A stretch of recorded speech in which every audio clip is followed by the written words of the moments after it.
안녕하십니까. 경험을 토대로 베트남 여행 시 주의할 사항을 좀 말씀드리겠습니다. 많은 분이 다루는 소매치기 알리바바, 그것은 좀 많은 사람이 자세히 설명을 했으니까 그것은 제가 생략하겠습니다. 두 번째, 환전, 거기에 대해서 말씀드리겠습니다. 환전은 한국 돈을 5만원짜리를 가지고 와서 금은방에서 바꾸는 것이 가장 좋습니다. 은행에서 바꾸는 것과 환전소에서 바꾸는 것보다는 한국 돈 5만원짜리를 금은방에서 바꾸는 것이 좋습니다. 하지만 발품을 한번 팔기를 권장합니다. 금은방의 시세가 다 똑같은 것이 아닙니다. 그러니까 두 군데 정도 다녀보시고 시간이 되신다면 얼마를 주는지 평가한 후에 그곳을 선택하시면 됩니다. 환율은 어떻게 되느냐? 지금은 18대 1입니다.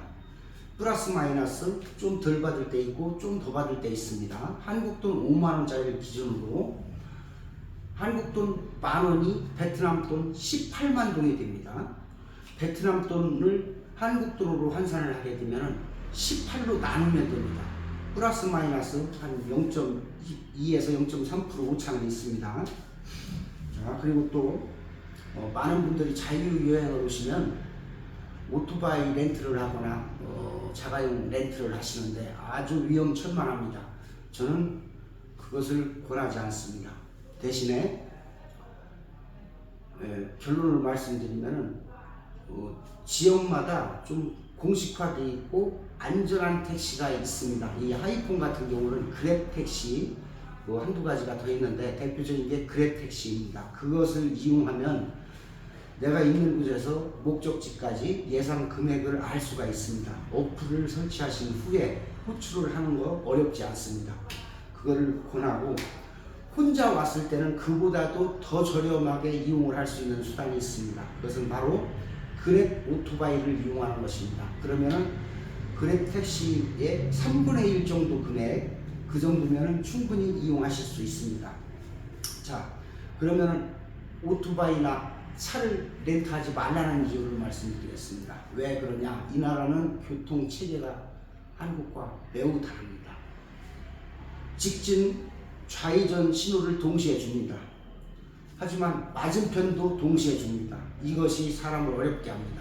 직진은 교차가 되지만 좌회전을 서로 하다 보면 직진, 좌회전이 맞은편과 엉키게 됩니다. 그래서 매우 위험한 상황이 발생하니까 손수 운전하거나 오토바이, 자가용으로 운전하는 일은 삼가해 주시는 것이 좋습니다. 여행은 기분 좋자고 오는 것입니다. 자, 이제 주의할 점을 말씀드립니다. 택시를 이용할 때 이 북부 쪽은 좀 덜한데 남쪽에 가면은 대표적으로 많이 가는 데가 호치민을 많이 가잖아요. 그 호치민에서 저도 이제 안 좋은 일을 경험을 여러 가지 했습니다. 자, 이것은 한국 돈으로 한 25,000원, 26,000원 정도 되는 이 나라 제일 큰 화폐 50만 동입니다. 이 나라는 우리 돈 1,000원 정도 되는 2만 동입니다. 색상이 매우 비슷합니다. 이것이 택시 안 같은 데서는 혼란스럽습니다. 또 도착해서 돈을 지불하게 되면 좀 마음이 급한 생각이 들기 때문에 제가 어떤 일이 있었느냐, 50만 동을 기사한테 주고 잔돈을 달라고 했습니다. 근데 순간 빗장빼기가 나왔어요. 2만 동짜리를 내가 줬다고 기사가 저를 이제 차액을 지불하라 해서 어쩔 수 없이 차액을 준 적이 있습니다. 저는 이 베트남에서 산 지가 꽤 오래됐어요. 한 15년, 16년을 살았기 때문에 경찰서에를 가도 외국인 편 안 들고 내국인 편을 든다는 것을 잘 알고 있기 때문에 아차, 내가 또 당했다. 오래 살았지만 그래도 방심하면은 오래된 사람도 당한다는 것을 말씀드립니다. 매사에 조심을 해야 됩니다. 그러면 이거를 방비할 수 있는 방법을 알려 드릴게요. 이런 잔돈이 없을 때 큰 돈을 주잖아요. 귀찮아도 핸드폰을 꺼내십시오. 비디오 촬영을 하십시오. 그러고 건네십시오. 그러면은 사기 못 칩니다. 꼭 주의하십시오. 비디오 촬영을 한다. 또 버스를 이용하게 되면 버스 이 나라는 차장들이 있습니다. 차장이 여자도 있고 남자도 있고 했는데 단일하게 한 사람이 차장을 하는 경우도 있지만 버스 정류소 내부에서 이제 승객을 매표소에서 표를 끊고 이제 승차시키는 그런 버스도 있는가 하면 정류소 앞에 도로가에 주차를 시켜놓고 호객 행위를 하는 그런 버스도 있습니다. 그런 차를 탈 때는 특히 조심하십시오. 자세한 얘기는 삼가하겠습니다. 비디오를 켠다, 촬영한다. 그러면 안전합니다. 매사 귀찮더라도 베트남 오면은 비디오 촬영을 습관화하십시오. 그러면은 여러 가지 경우를 위험해서 피해갈 수 있습니다. 자, 또 한 가지 더 말씀드릴 수 있는 것이 호텔에 이 어플을 이용해서 이제 예약들을 많이 하시죠. 비교적 어플이 쌉니다. 비교적 어플이 싼데 저도 그렇게 생각을 했어요.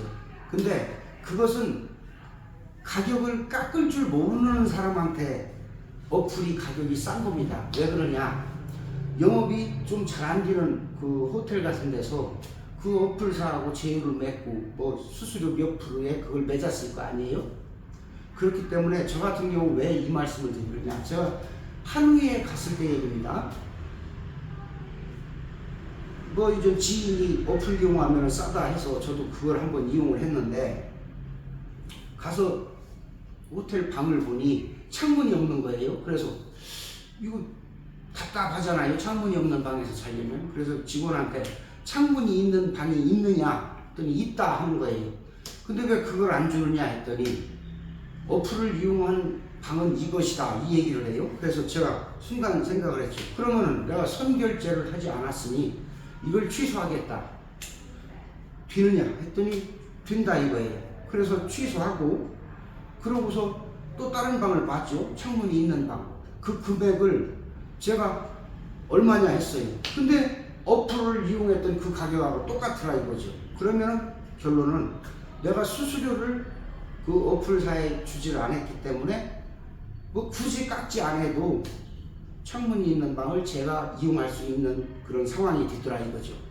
그리고 저 같은 경우 이제 여러 지역을 다니다 보면은 저는 가격 흥정을 합니다. 많은 분들이 이 나라는 가격 흥정이 없는 줄 알아요. 하지만 분명히 흥정이 됩니다. 직원이 아니고 이 사장, 호텔 주인이 카운터를 보게 되면은 유도리시 흥정이 됩니다. 공손한 태도로 좀 깎아주세요. 잠자리가 되겠습니다. 잠자리. 이제 가격을 좀 깎아주세요인데 지암이 이제 깎다, 지아 낮추다 이런 얘기인데 지암 가격을 낮추다, 이제 하자, 뭐 가자 이런 뜻인데 잠자리 이렇게 하면 가격을 깎아줍니다. 그런 경우가 많이 있으니까 하여튼 베트남에서는 한순간도 방심하지 마시고 비디오 촬영을 습관화하십시오. 그것이 안전한 여행의 지름길입니다. 또 뵙겠습니다. 고맙습니다.